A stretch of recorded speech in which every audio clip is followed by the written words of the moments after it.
Well, I want to go ahead and get started right now because today happens to be the midterm review. Yay! I hate this lecture. It's like review, and it's not that exciting.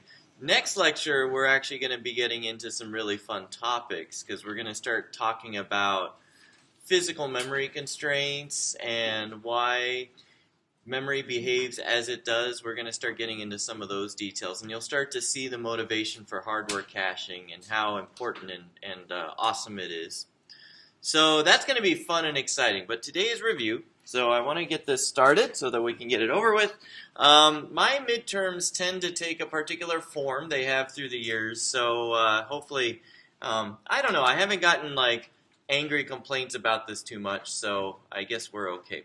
But 6 hours is usually how much time I allocate for the midterm. I try to aim for 4 hour sort of time required to complete it, but obviously since there's some assembly programming and things like that, sometimes there's some debugging to do, and so people find sometimes that 6 hours is helpful. Sometimes they find it's not quite enough. But anyway, multiple sittings is always encouraged. So if you want to do a problem and then take a break, or you write your code and it doesn't work and you want to take a break so that you can face it with a fresh brain, strongly encouraged. And that's certainly in the spirit of what I want you to be able to do on the midterm.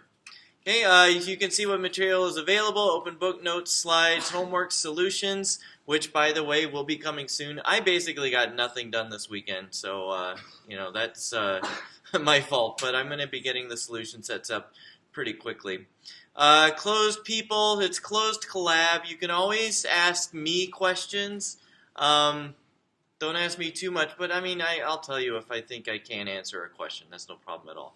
But anyway, we don't want you asking Stack Overflow or things like that, which has happened in the past. Let's see. And of course, you should use a computer.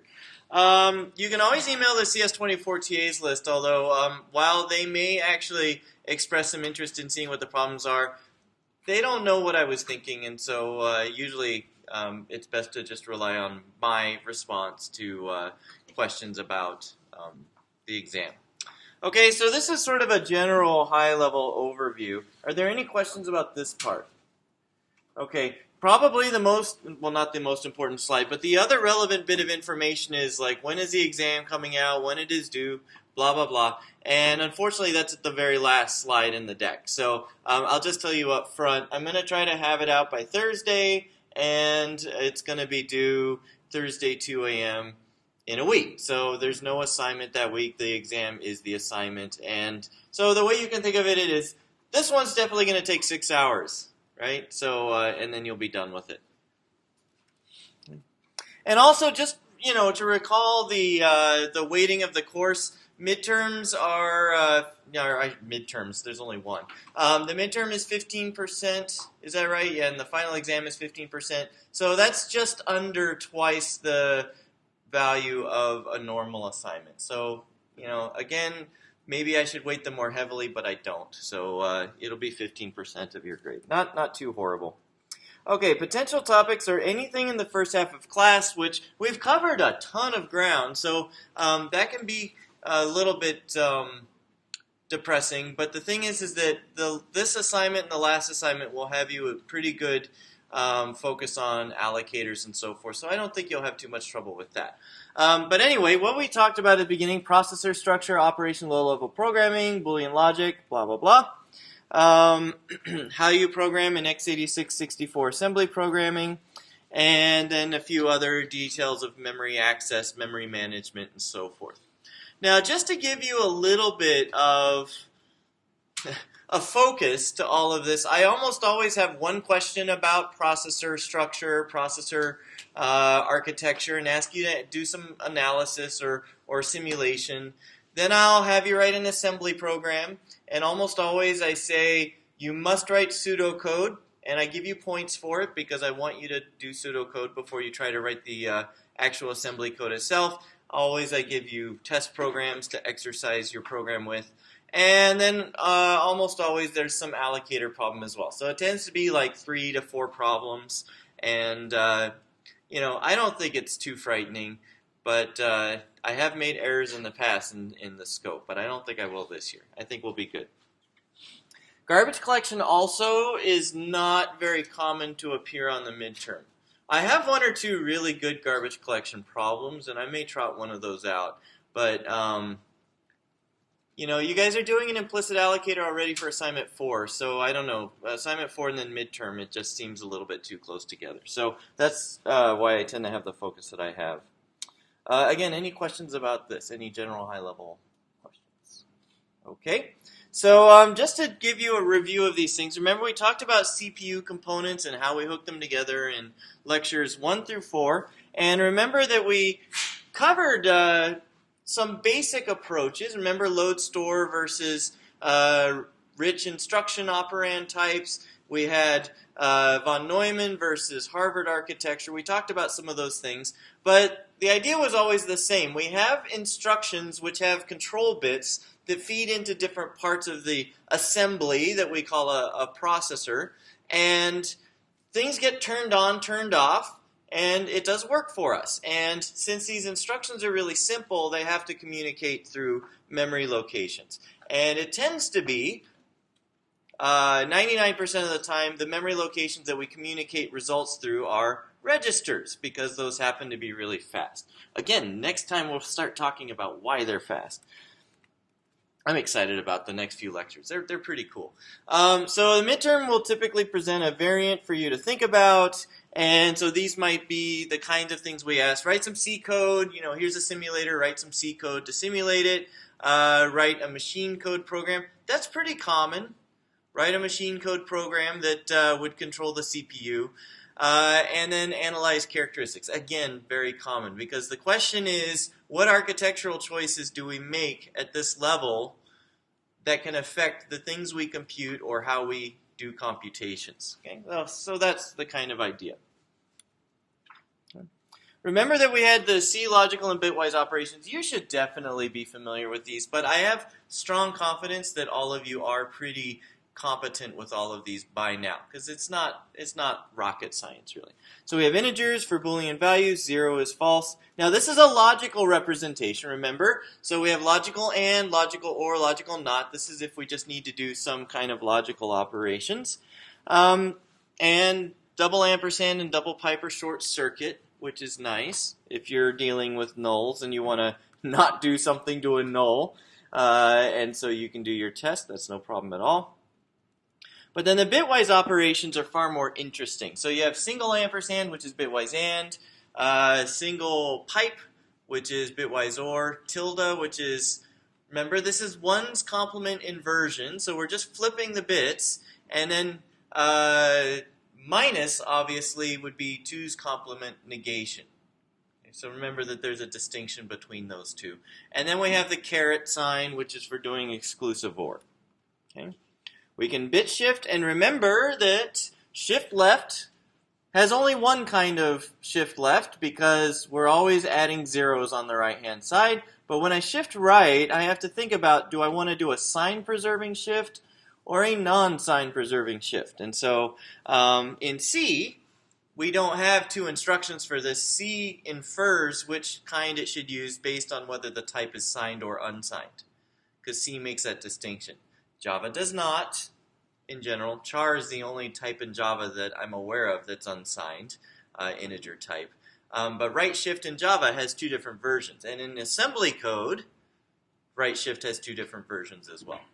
Okay, but in C, it depends on the type of the left-hand side. Okay, any questions about any of these operators? Again, pretty easy, right? I think you've all had quite a bit of exercise with these by now.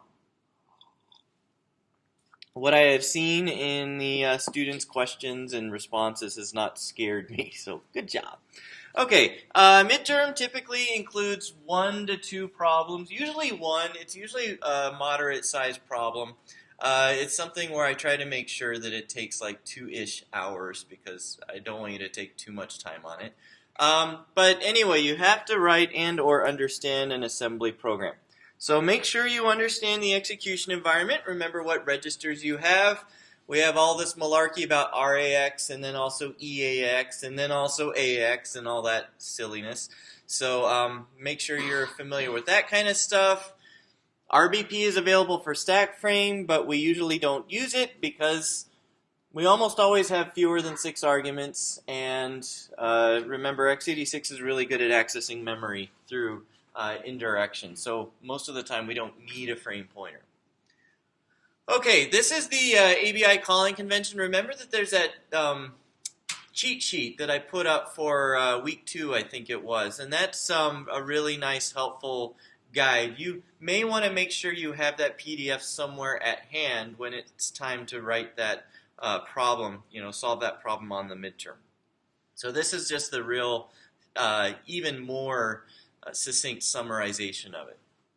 Okay, and maybe the bottom most comment is the most important. Remember, a lot of times in C we write int, and that's just 4 bytes. That's not 8 bytes, and so that will be in the E registers like EAX, not RAX. Okay, and generally I'm not too finicky about that, but you should do the best that you possibly can to have your assembly code match up with whatever C code or whatever C signature I give you. Okay, so just be aware of that. You might get some squawking from the TAs depending on if you're cavalier or careless about that. Okay, any questions? Hopefully this is all straightforward.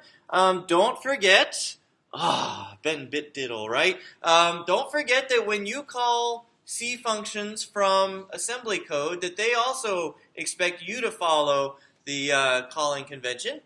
Okay, in this case, if you call malloc, for example, and you have registers you would like to preserve, then you need to preserve them. So that's one of the things that you need to make sure you pay attention to. Okay, and of course, hilarity will usually ensue if you aren't careful about this kind of thing.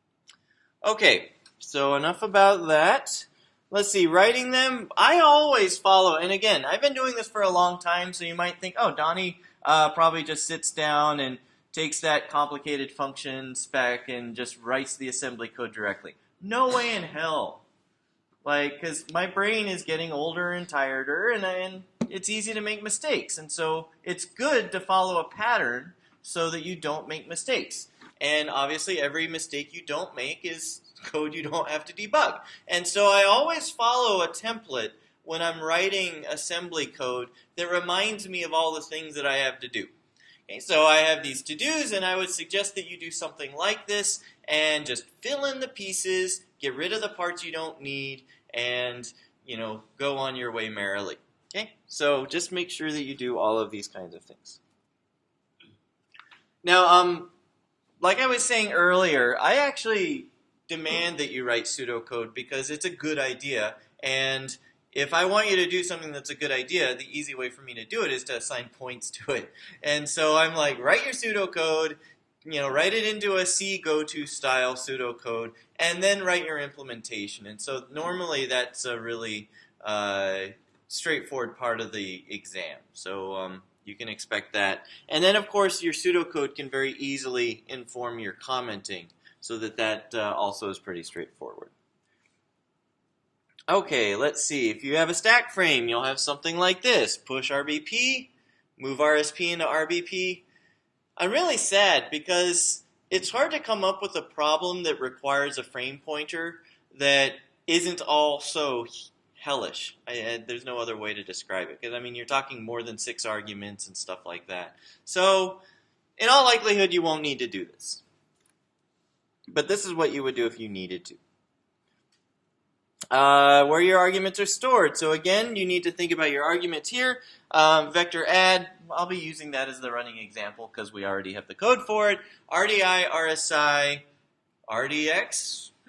Well, just don't forget that length was an int, so it will be an EDX, not RDX. Normally this isn't a problem, because remember, x86 has this interesting behavior when you write to the low 32 bits of a 64-bit register. So, but again, since length is an int, we'll say EDX, not RDX. That's more accurate. Okay, that's what the C compiler would do. Okay. So then it's easiest to write the function body in pseudocode, then translate it in x86-64. And my suggestion is that you don't worry about callee save registers until you know what you're doing, because then you know what registers actually need saved and restored. Okay, and like I say here, you could save them all, but you'll probably lose points for doing that because that's a lot of registers you have to save and restore. That takes time. That's slow. And unfortunately, 64-bit x86 no longer has a push and pop all registers instruction. They got rid of it. So, IA32 had push A and pop A, but 64-bit x86 does not any longer. Okay, and so like I say in the last thing, return value goes in RAX or EAX if the return type is an int. Okay. Let me just ask, I know this is a high-level discussion. Are there any questions about this stuff? All right, nobody has any burning questions to ask about any of these things? Let's see, you should be familiar with how to translate C flow control constructs. So again, you can go through all of those slides. We spell it out in pretty gory detail, and it's pretty straightforward to follow. Okay, so given a C program that uses if, for, while, do, and so forth, it should be pretty straightforward to translate that stuff into x86 assembly. Okay. So yeah, like I say at the last point, is that if you just don't even know what to do, you can always just go through that mechanical process of translating it into go-to code and then take your go-to code and try to translate it bit by bit into assembly code and end up with something pretty close to what it should be. Okay, conditional jumps are based on R flags. So we basically in this class only care about 4 flags. Carry flag, sign flag, overflow flag, and 0 flag.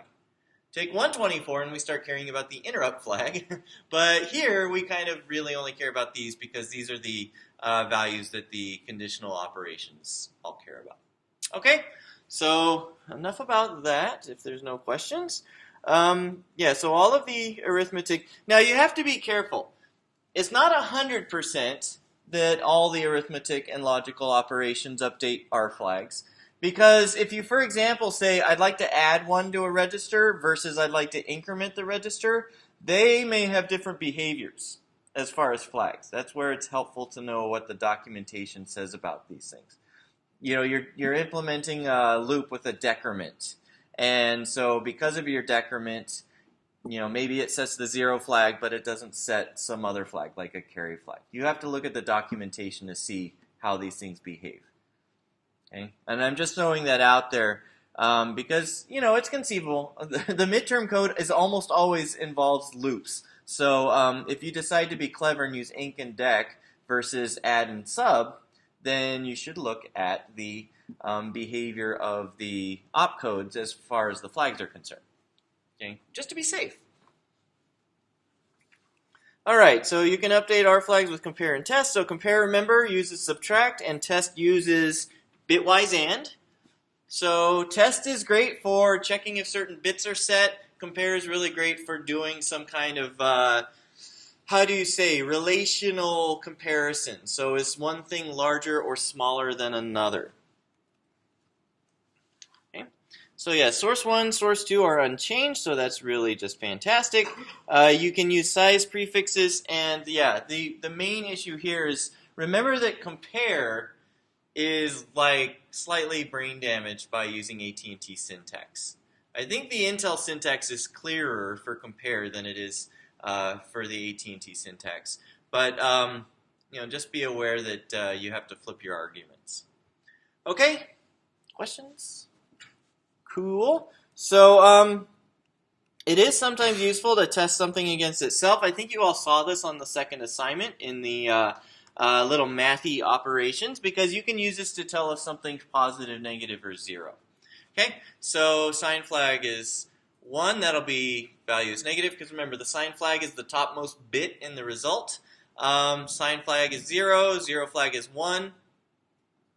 Well, that kind of goes without saying, right? If the 0 flag is 1, then the sign flag will probably be 0 as well. That would stand to reason. And then sign flag is 0, 0 flag is 0. That'll be value is positive. Okay, so you can do that. That's not always helpful on the midterm, but it can be sometimes.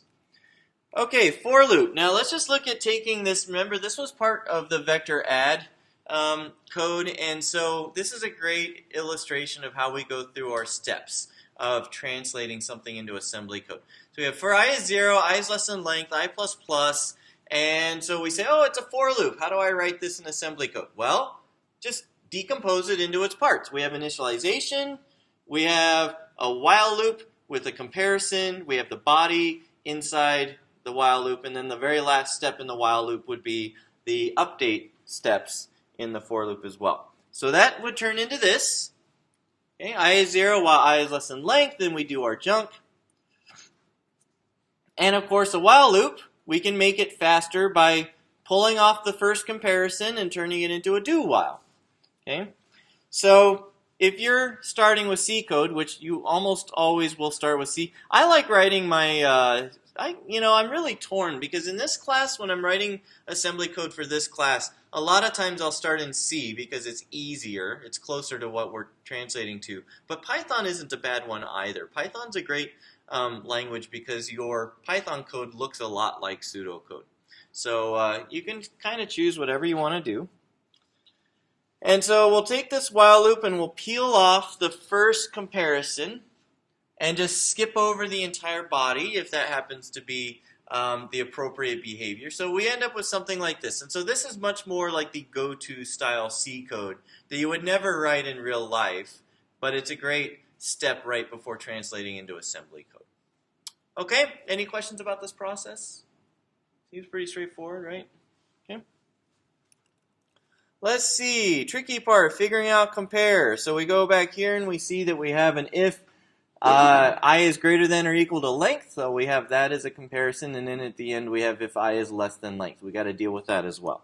So we have the comparison, and remember that compare source 2, source 1 sets it as if you're, basically what it's saying is subtract source 2 from source 1 is the way to think of it. That's, I guess, the reasoning that went into that ordering. I didn't do it, so don't blame me.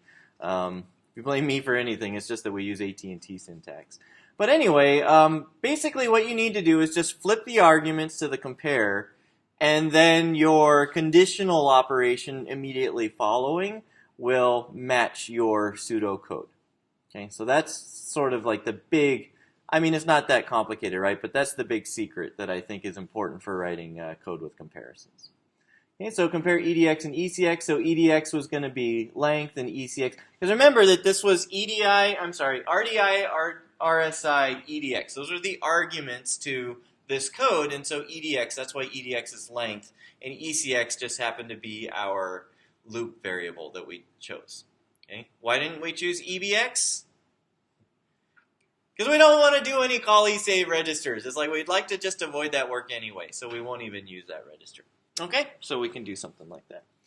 All right, any questions? Yes? Why are we using CMPL as opposed to CMP? What does CMPL do as opposed to just CMP as a command? So that's a good question. What's the difference between CMPL and CMP? Well, basically nothing. CMPL is just clearer to write because when you write CMPL, then you're saying my arguments are, I can't even remember now, double words. That's L, long words. AT&T syntax does have a few issues. But the assembler will infer that from the arguments. Because, I mean, the fact that you're using EDX and ECX implies that you're working with double words. And so you don't have to write CMPL, but it sure is nice. It's a good coding practice. All right? If you were to write, for example, CMPQ, then the assembler would complain because you're saying I want to actually compare quad words, but then you give it double word arguments, and the assembler is like, what's going on, dude? You got this wrong. All right? Any other questions? Alrighty.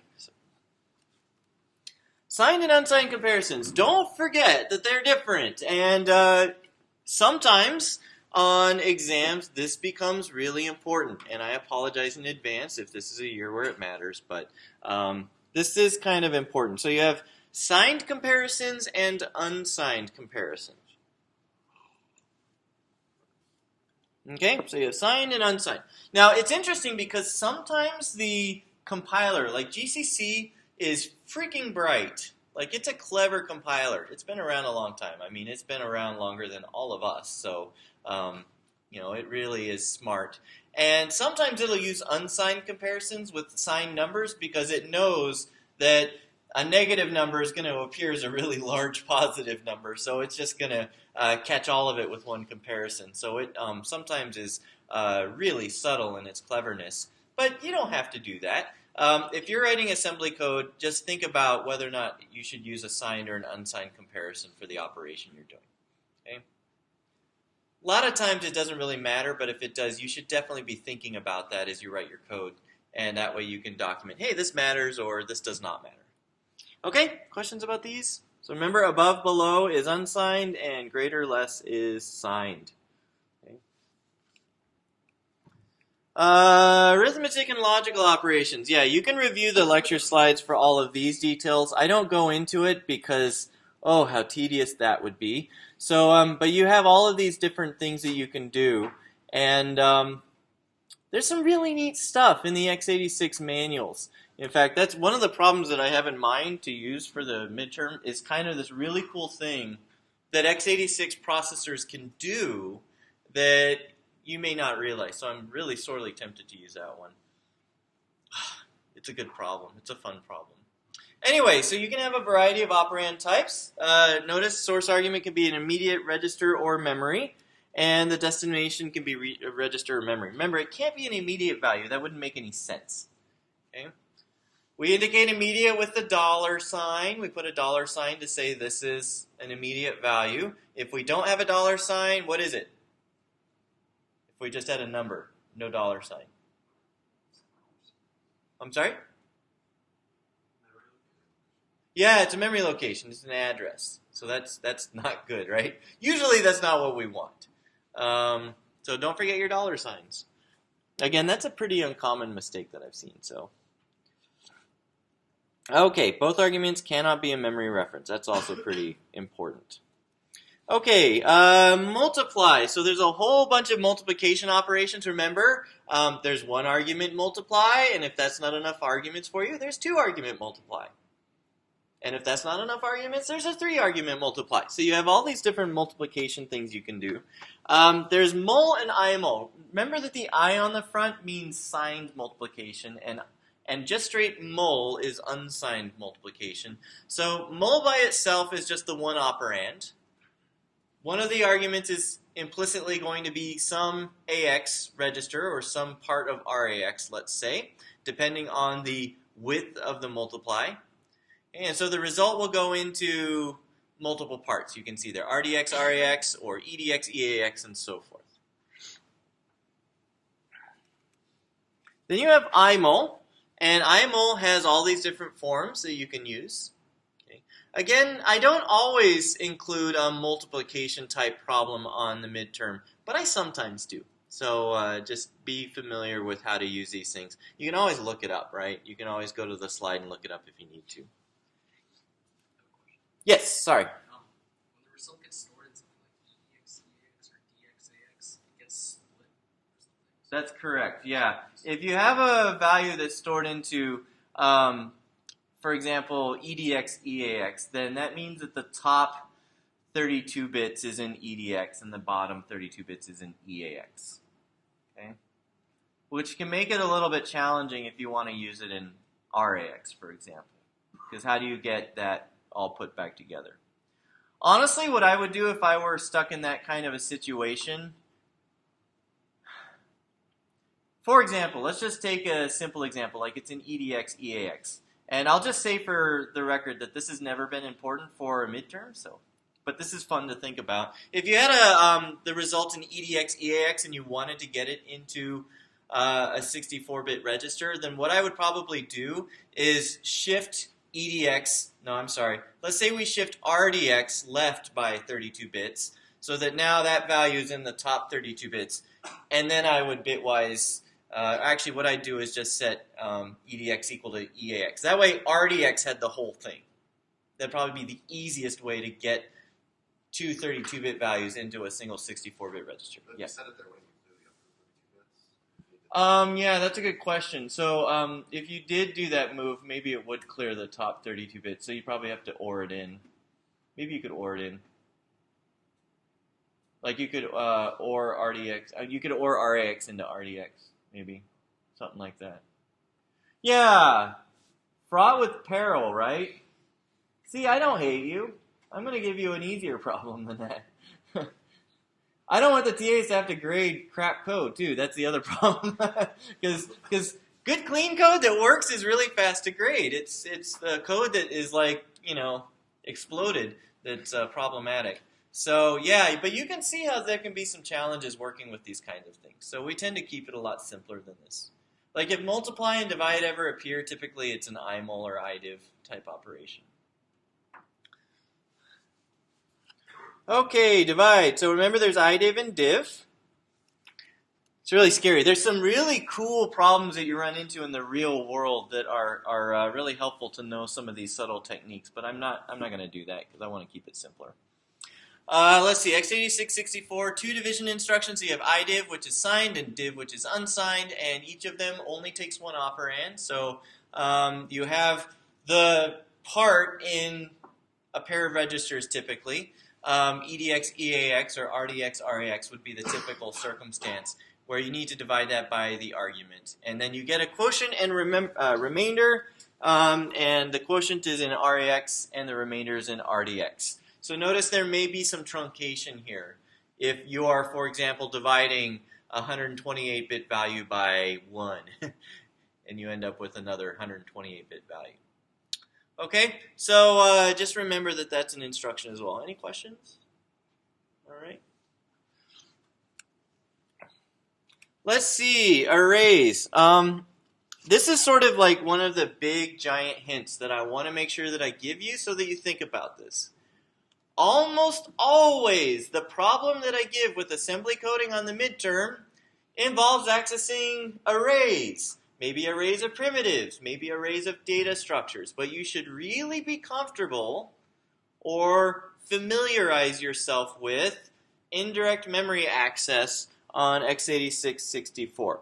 Okay, so just be aware of this because almost always that's part of the problem, and we see people make all kinds of errors. Like last year we had a really cool problem on the midterm. I had so much fun putting it together, and it was a straightforward problem, I thought, but then people just completely mangled the indirect addressing.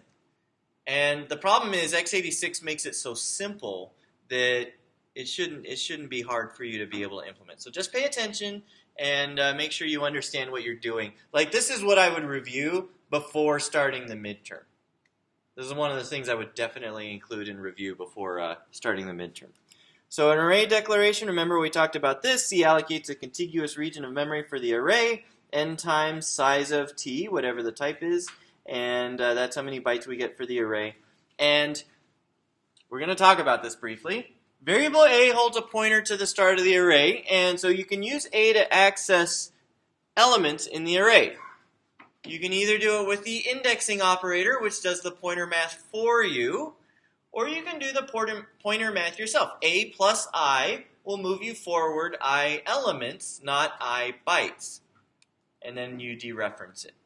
Okay? Now here's the thing. It was a fantastic question, and it came up on Piazza more than once, and I was really glad to see the discussions that sort of occurred around it. But one of the things that's subtle about the way the C compiler works is that A is a variable, and it does have an address associated with it, but that address doesn't necessarily end up in a register or in a memory location, depending on the circumstance. It will when it needs to, but it doesn't always.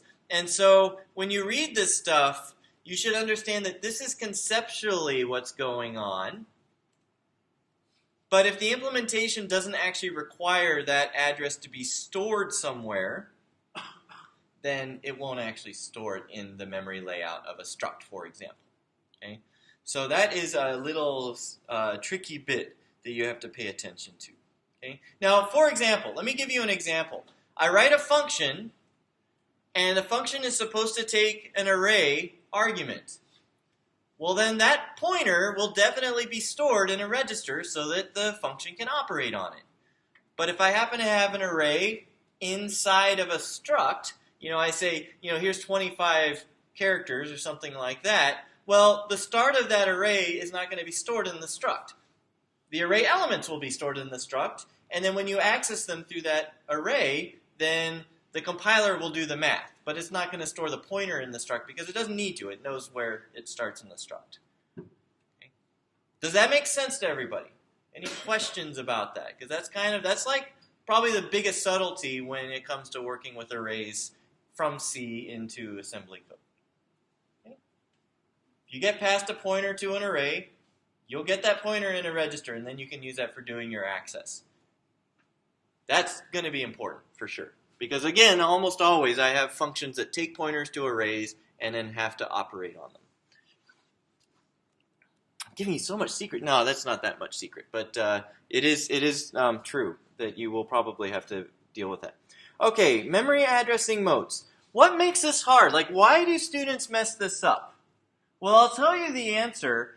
You've got a couple of different things you have to think about. They're all spelled out on this slide, and so I'll try to point them out to you so that you can think about these when you're writing your code.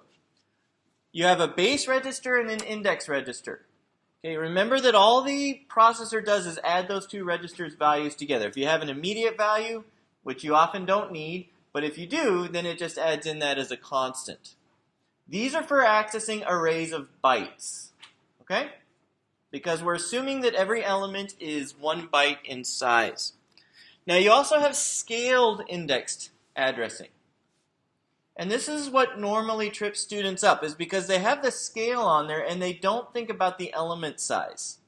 So when you're writing your code, accessing arrays, think about what the element size is. Plop that number in there for S, and that way your index register just needs to be 0, 1, 2, 3, or if you count down or whatever you decide to do, well, your index register will be comprehensible. And then the scale is just used. Okay. Another thing that frequently people get a little bit confused by is that these registers need to be 64-bit registers because you're doing addressing.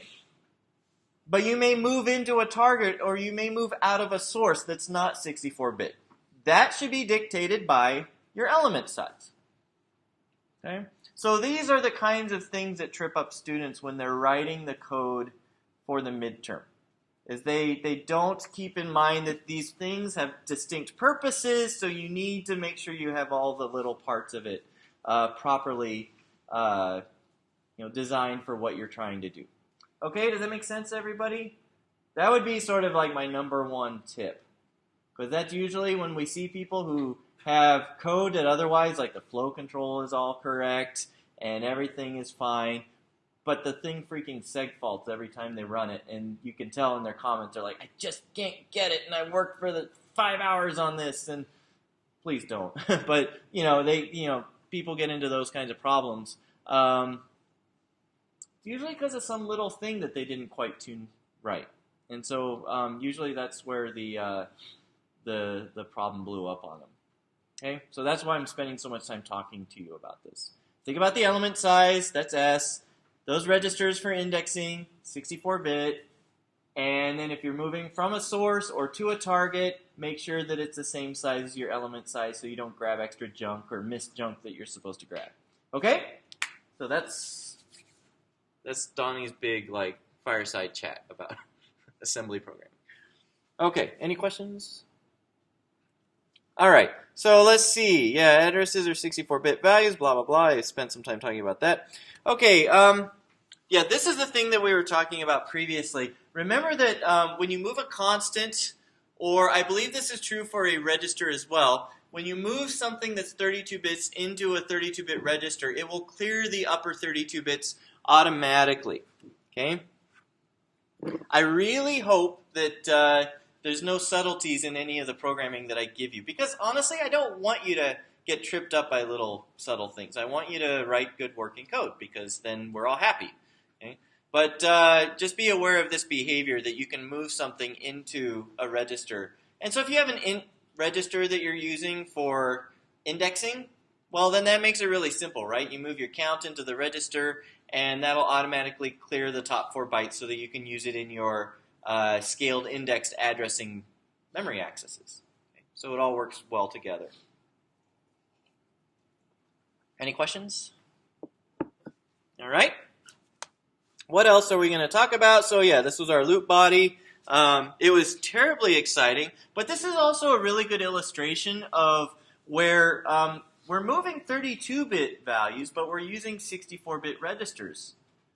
We have to. It's memory access, right? So that's why we have 64-bit registers on the left, 4, because we're moving ints around, and we're moving into R8D, which is the low 32 bits of R8, because we're working with ints. Okay? So easy peasy, I hope. So that's why, and then you can see this is all spelled out on the slide, why we have 32-bit registers in some places and 64-bit in another. Okay? I have 2 really good problems. I don't know which one to give you. I might have to just flip a coin. Oh, this is going to be a tough one. I'm not going to give both of them to you because then there would be murder and rage, but just one. But I have to pick one, and it's going to be really hard because they're both really fun. Oh, they're both cool. What am I going to do? You're like, you can always give us none. that's an option, right, Donnie? I wish it were. People always say, and this is just a total aside, completely immaterial as far as the lecture is concerned, but people, when I'm like, I'm really tired because I'm working so hard on classes, I got so many students, blah, blah, blah, they're like, well, you could always just give everybody an A. And, people don't realize how much I would love to just do that. Like, you know what? No more work for the whole rest of the term. Everybody gets an A because I'm feeling nice. If only life worked that way, right? Be like the IRS saying, no taxes for anyone. So, okay, let's see. Structs, yeah. So remember that we had these examples from Lecture 8. Sometimes padding and stuff is really important when it comes to structs. So if we had S1 star S in RBX, well, remember, there's simple rules, and if you apply the simple rules, you end up with the right answer. Each thing has to be aligned on a multiple of its size. So I has to be aligned on a multiple of 4. CH has to be aligned on a multiple of 1. J has to be aligned on a multiple of 4. So CH doesn't require padding, because CH could be anywhere. J is the thing that causes padding to be required. So we add 3 bytes of padding after CH to make J happy, not to make CH happy. Okay? That's the rule. Easy peasy. So S arrow I is really the correct way of saying this, is going to be RBX. And notice move L, because it's a 32-bit value. S of CH, well, that's going to even move B. Okay. And again, do you need the B? No. It'll make TAs happy. That's always good, right? Because they're grading your work. But the fact that you're moving it into an 8-bit register is the thing that tells the assembler that this has got to be an 8-bit move. But it's just really nice to write move B. And then S arrow J, that's going to be where the 8 appears. So we've got 3 bytes of padding. Okay? Any questions about this? Alrighty. Heap allocators. Okay, so let me go back one slide and ask, are there any questions about assembly programming or anything like that? Don't forget .global. I usually will tell people that anyway, but don't forget .global. Yeah, and don't forget your calling convention cheat sheet. That's and your array access thing. Those are like the big 3, I think, for doing the assembly problem. Okay, if we're all good with that, heap allocators. So remember that we talked about explicit and implicit allocators. So normally I'll ask some questions about fragmentation. Or, hey, here's a fun allocator. What is it good at? What's it terrible at? Okay, so memory fragmentation is that we have available memory, but it is not in a contiguous chunk. Okay, so we had this example where we wanted to allocate 2 kilobytes. Do you all remember the recipe for fragmentation? Well, all the ingredients are required? we need to have varying size allocations, and we need to have varying lifetimes of objects. Those are the two things that you need together to generate fragmentation. If you have varying lifetimes and the same size objects always, then you have no fragmentation because the holes are always the size of the thing you need. And if you have varying size allocations and you have everything has the same lifetime, so I always allocate, allocate, allocate, then free everything and then allocate again, then I also don't have fragmentation. Okay. Postgres actually does this. Well, I don't want to spend too much time because we don't have a lot of time left, but Postgres is cool. Okay, just study the source code. It's really awesome. But they do some clever trick with allocation to avoid fragmentation as well. Okay, coalescing explicit allocators will coalesce free blocks if they are adjacent. Okay, so we have the notion of false fragmentation, which we want to avoid. Okay, and don't forget that there's varying placement policies. So depending on the placement policy, we might choose different ways of satisfying a 1 kilobyte allocation request.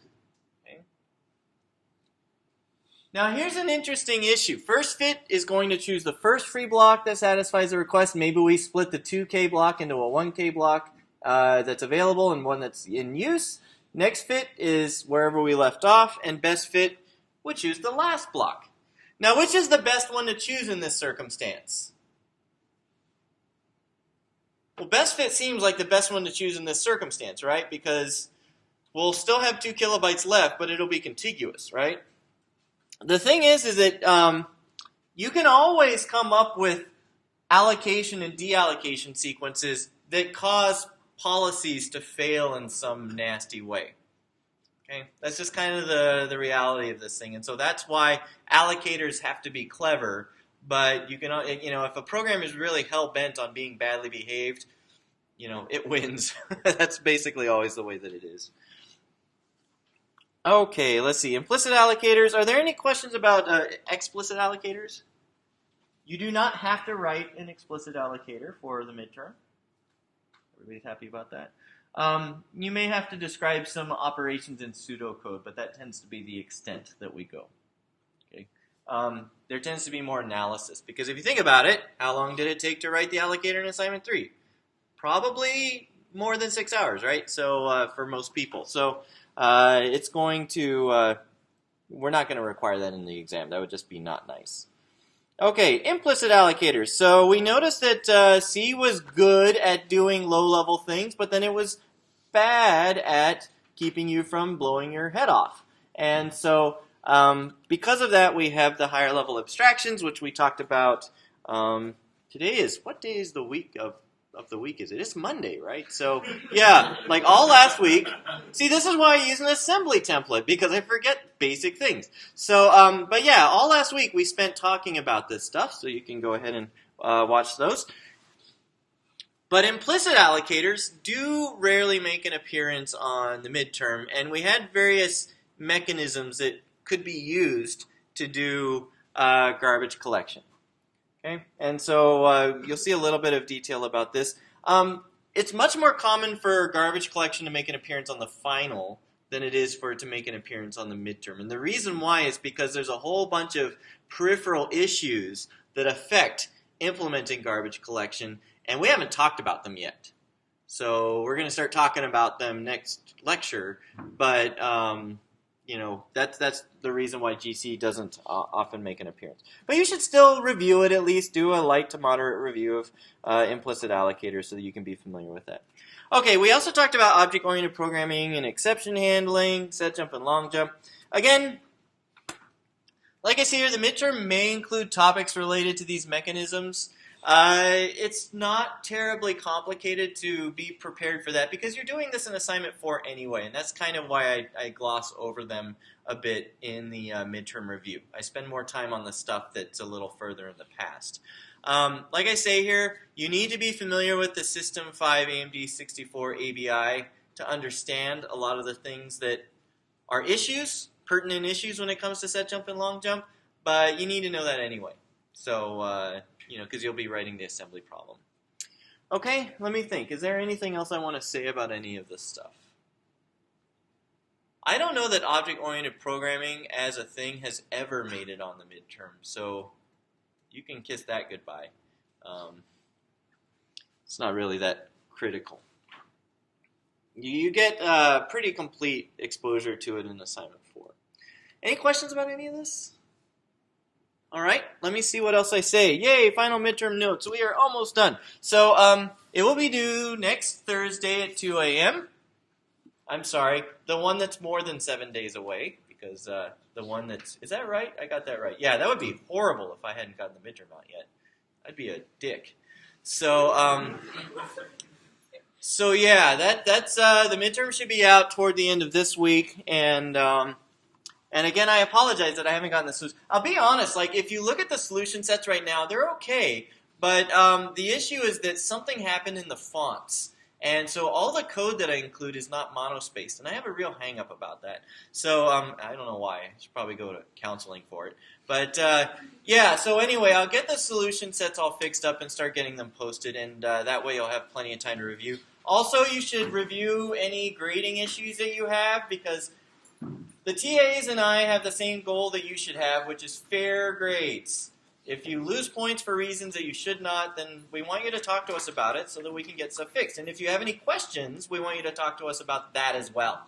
Okay? So anyway, I'll get all that done, and then you can have a good experience on the midterm.